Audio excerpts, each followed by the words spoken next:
สบายดีพี่น้องข้าพเจ้าชื่อสายขำดวงพระจันทร์หรือเอิ้นชื่อลิ้นชื่อสายซึ่งในมื้อนี้สายสิมาขอแบ่งปันคำพยานชีวิตที่พระเจ้าได้เฮ็ดความสัตย์ซื่อในชีวิตของสายซึ่งหลายคนก็สิฮู้และบางคนก็ยังบ่ทันฮู้สายเกิดอยู่ในครอบครัวที่บ่ฮู้จักพระเจ้าและ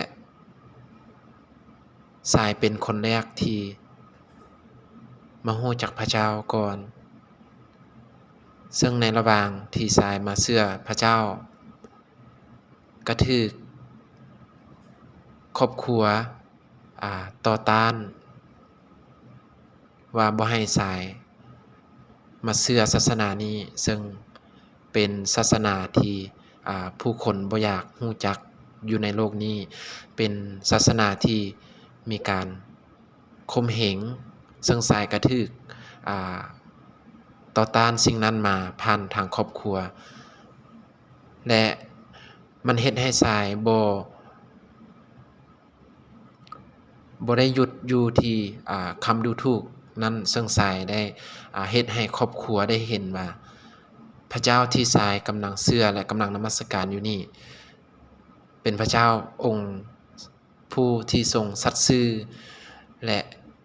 เป็นพระเจ้าที่เที่ยงธรรม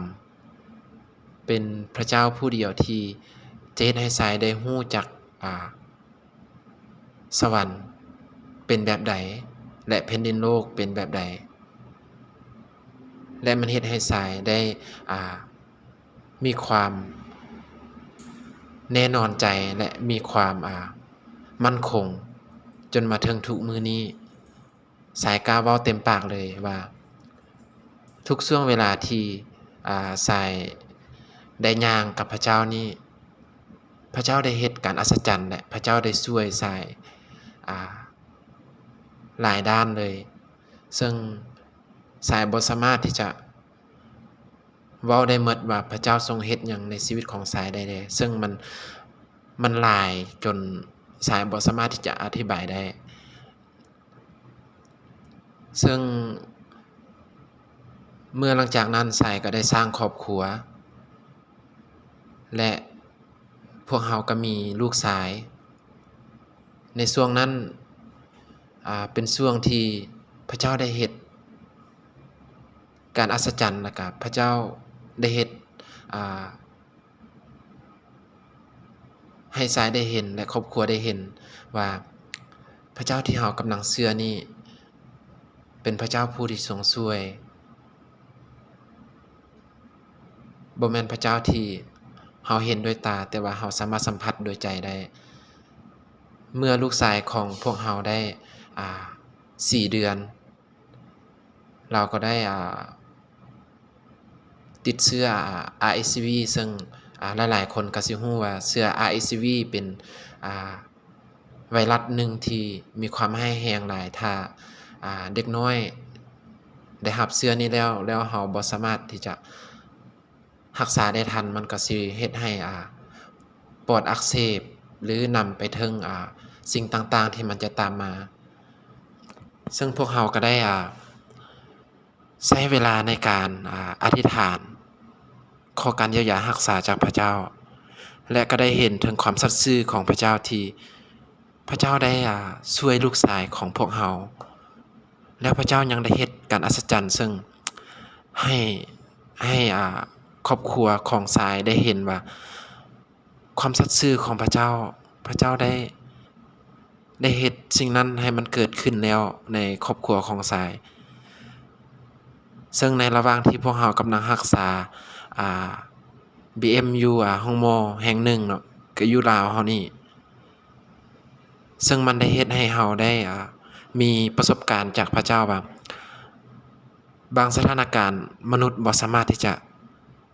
เฮ็ดหยังได้เลยซึ่งเราต้องได้พึ่งพาพระเจ้าอีหลีและมันก็ได้เฮ็ดให้สายได้เห็นว่าพระเจ้าทรงสัตย์ซื่อถึงแม้นว่าสายเองและก็ภรรยาของสายจะหมดหนทางซึ่ง มืด8ด้านแล้วแต่ว่าพระเจ้ายังมีด้านที่9ให้กับทรายและก็ครอบครัวของทรายเสมอและพระเจ้ายังได้เฮ็ดการอัศจรรย์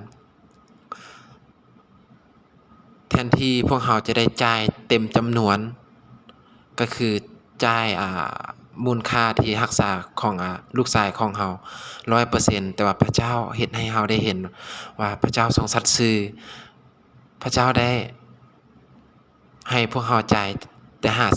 50% ซึ่งมันเป็นสิ่งที่ยิ่งใหญ่หลายในครอบครัวของทรายแล้วมันเฮ็ดให้ทรายแล้วก็ครอบครัวของทรายหยังเลือกที่จะย่างตามทางของพระเจ้าต่อไปและสืบๆไปเป็นนิจ